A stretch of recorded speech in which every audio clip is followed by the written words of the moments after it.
ولس او دینی عالمان باید د سولې او ثبات پر راوستو کې اساسي رول ولوبوي. دا څرګندونې لغمان والي محمد آصف ننګ نن د لغمان د مرکز په ګډون د 15 ګونو ولسوالیو د راغلو یو شمېر قومي او جهادي مشرانو، دینی عالمانو، ځوانانو، د الینګار ولسوالۍ د پوهنې مدیریت، د یو شمېر مدیرانو، د سازمان جوانان نواندیش افغانستان، د مدني ټولنې له استازو او د مهترلام د جامع جماعت له یو شمېر قاریانو سره په جلا جلا کتنو کې د خپلو خبرو پر مهال په داسې مهال کې وکړي چې د ولایتي شورا استازي انجینر اجمل وفا هم شتون درلود او زیاته کړه چې ولسونه او دینی عالمان باید په ګډه د خپل نظام سره یو ځای اوږه په اوږه د سولې او ثبات پر راوستو کې بنسټیز او اساسي رول ولوبوي. ښاغلي ننګ وویل چې متوازن انکشاف، امن، سوله او ثبات یې اساسي لومړیتوبونه دي او د دغه اساسي اړتیاو او لومړیتوبونو په تشخیص او د هغې لپاره په تطبیق کې د ولسونو مرسته او همکاري ډیره اړینه ده او ولسونه باید په دې برخه کې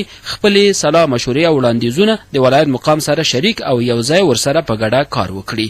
د راغلو بیلابیلو مشرانو، دینی عالمانو او ځوانانو په استازۍ د اتحاد علمای افغانستان د خپلواکې ټولنې مشر مولوي محمد یونس شمخیل، د سازمان جوانان نواندیش افغانستان د مدني ټولنې مسؤل بهارمل بهار، حاجی سیف الرحمن او نورو په وار سره په خپلو خبرو کې لغمان والي ته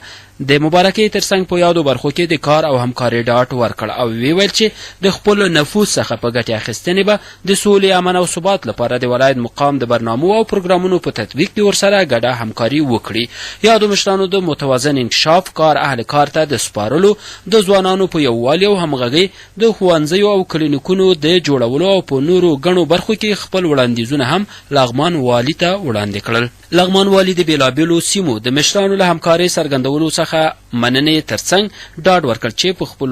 ټول توان به هڅه وکړي ترڅو د ولسونو د هوساینې لپاره د امن او ثبات پر راوستو او د انکشافي کارونو د پراختیا په برخو کې اغیزمن ګامونه اوچت کړي.